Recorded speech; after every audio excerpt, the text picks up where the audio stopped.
मुंबई के मालाड पश्चिम मालवनी पुलिस अंतर्गत अवैध गुटखा पान मसाला और विदेशी सिगरेट की तस्करी की शिकायतें और खबर प्रकाशित होने के बावजूद मालवनी पुलिस थाने आंखें मूंद लेती है। मुंबई के मालाड पश्चिम मालवनी इलाके में गुटखा, खैनी और विदेशी सिगरेट की तस्करी और बिक्री हो रही है। कुछ लोगों ने गुटखा और खैनी बेचना बंद कर दिया है, लेकिन कुछ लोग इतने उत्सुक हैं कि वे अब भी बिना रुके अपना धंधा चला रहे हैं। उन्होंने अपने गोदाम और तस्करी करने वाले लोगों को बदल दिया है।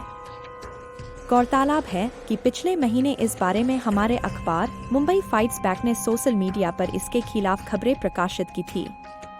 सूत्रों द्वारा दी गई जानकारी के अनुसार प्रतिबंध होने के बावजूद मालवनी, आजमी नगर, अंबुजवाड़ी, मारवे और मलाड मालवनी के विभिन्न क्षेत्र मारवे चर्च मलाड पश्चिम के आसपास गुटखा माफिया प्रदीप जायसवाल, आजमी नगर अंबुजवाड़ी और अन्य इलाकों में गुटखा माफिया चोरी छिपे गुटखा बेच रहे हैं और सभी व्यापारी इसे खरीद भी रहे हैं।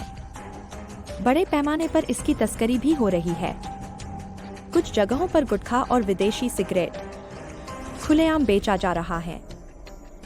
गौरतलब है कि मुंबई के मलाड पश्चिम मालवनी पुलिस थाने से चांद दूरी पर भी गुटखा माफिया सोनू का गुप्त गोदाम है, जहां बड़े पैमानों पर गुटखा और विदेशी सिगरेट रखा गया है। वह इस चोरी छिपे बेच रहा है। आजमी नगर में फुरकान का गोदाम हमेशा गुटखा, नशीले पदार्थ और विदेशी सिगरेट से भरा रहता है। स्थानीय सूत्रों के मुताबिक गुटखा माफिया फुरकान का कहना है कि हम मालवानी पुलिस स्टेशन को अपनी जेब में रखते हैं और लाखों रुपए हफ्ता देते हैं।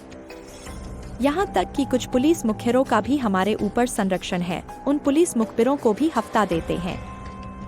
गुटखा माफिया इमरान मुल्ला का गोदाम अंबुजवाड़ी कारगिल नगर में आता है, जिन्होंने हाल ही अपने गोदाम बदल दिए हैं, जो गुटखा माफिया मुख्य सरगना प्रदीप जायसवाल के दायाना हाथ हैं, जो इन अवैध गुटखा की तस्करी को अंबुजवाड़ी और उसके आसपास के इलाके में डीलरों और खुदरा विक्रेताओं को आपूर्ति करना के अंजाम तक पहुंचाते हैं।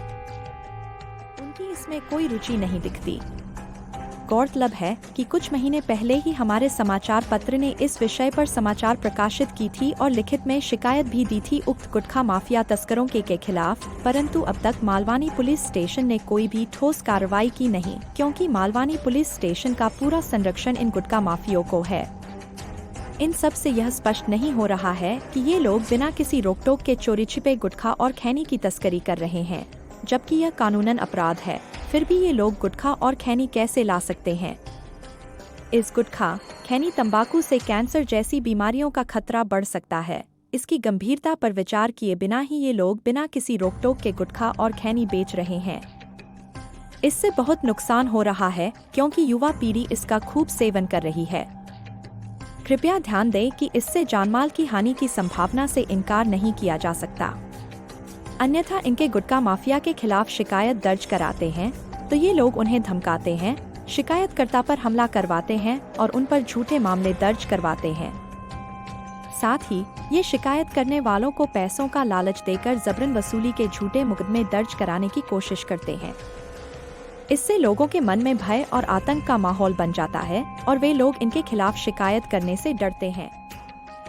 आकाश जायसवाल, राहुल जायसवाल, इमरान मार्ड और ऐसे कई अन्य गुटखा माफिया व्यक्ति गुटखा तस्करी में बहुत माहिर है। यह व्यक्ति गुटखा और खैनी को बाजार मूल्य पर नहीं, बल्कि 2 गुने दामों पर बेच रहा है। अगर बाजार मूल्य 3 से 4 रुपए है, तो यह व्यक्ति उसे 2 गुने दामों पर बेचकर लोगों से पैसे ऐंठ रहा है। मालवानी पुलिस थाने के अधिकारी काली कमाई करने वालों की अनदेखी कर रहे हैं। उनकी इसमें कोई रुचि नहीं दिखती। गौरतलब है कि कुछ महीने पहले ही हमारे समाचार पत्र ने इस विषय पर समाचार प्रकाशित की थी और लिखित में शिकायत भी दी थी उक्त गुटखा माफिया तस्करों के खिलाफ, परंतु अब तक मालवानी पुलिस स्टेशन ने कोई भी ठोस कार्रवाई की नहीं, क्योंकि मालवानी पुलिस स्टेशन का पूरा संरक्षण इन गुटखा माफियों को है।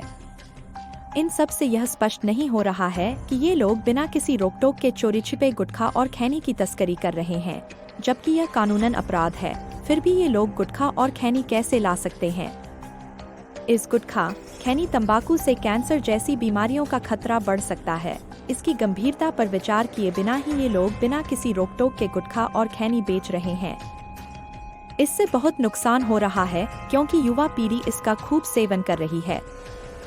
कृपया ध्यान दें कि इससे जानमाल की हानि की संभावना से इनकार नहीं किया जा सकता।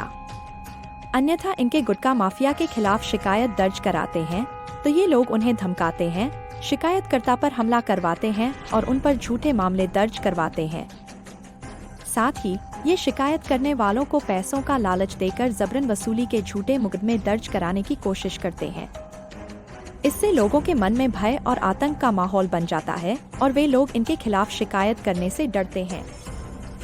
हालांकि उपरोक्त सभी बातों को ध्यान में रखते हुए हमारे चैनल के माध्यम से हम मालवानी पुलिस स्टेशन से अनुरोध करते हैं कि इस अवैध व्यापार में शामिल व्यक्तियों के खिलाफ सख्त कार्रवाई की जाए ताकि यह गैरकानूनी गतिविधि बंद हो और लोगों की जान बच सके। Bureau report, Mumbai fight back. Priya Mishra, Mumbai.